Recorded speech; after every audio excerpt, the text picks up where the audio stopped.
ก็รู้ว่าฉันกลัวแล้วโยนฉันทำไมทำเป็นกระแสใครต่อใครแกล้งฉันที่ฉันไม่พอใจไม่ใช่ว่าฉันพาไม่ใช่ไม่เชื่อใจกันรู้ไหมก็ถ้าไม่ห่วงเธอ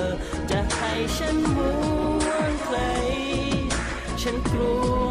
คนไหนมาแทนฉันกระวนกระวายกุ้งใจกลัวเธอไม่รักกันไม่โชว์ใครมาคุยมาใกล้เธอก็คนมันขี้หึงอีกหนึ่งก็ขี้ไกลมันคิดระเวไปอยู่เสมอทุกเรื่องที่ทำลงไปยังไม่เข้าใจอีกเหรอรักเธอจะให้ไปหึงใครทุกครั้งต้องโทรตามทุกครั้งต้องทำไทยเกิดจากความรักความห่วงใยท่านนั้นฉันไม่ได้ตั้งใจให้เธอต้องบังคับขอโทษถ้าฉันกุนใจเธอเกินไปก็ถ้าไม่ห่วงเธอจะให้ฉันห่วงใครฉันกลัวคนไหนมาแทนฉันกระวนกระวายกุ้งใจกลัวเธอไม่รักกัน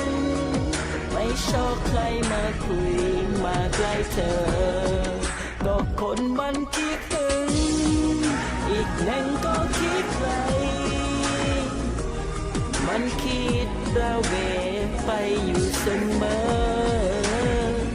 ทุกเรื่องที่ทำลงไปยังไม่เข้าใจอีกเหรอรักเธอจะให้ไปหึงใคร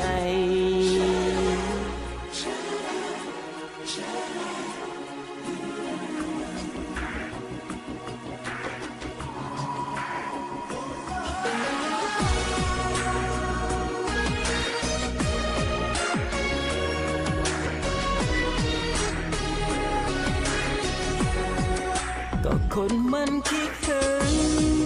อีกหนึ่งก็คิดไกลมันคิดระเวไปอยู่เสมอ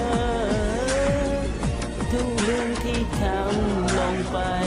ยังไม่เข้าใจอีกเหรอรักเธอจะให้ไปหึงใครไม่รู้หรือไงว่าใครมัน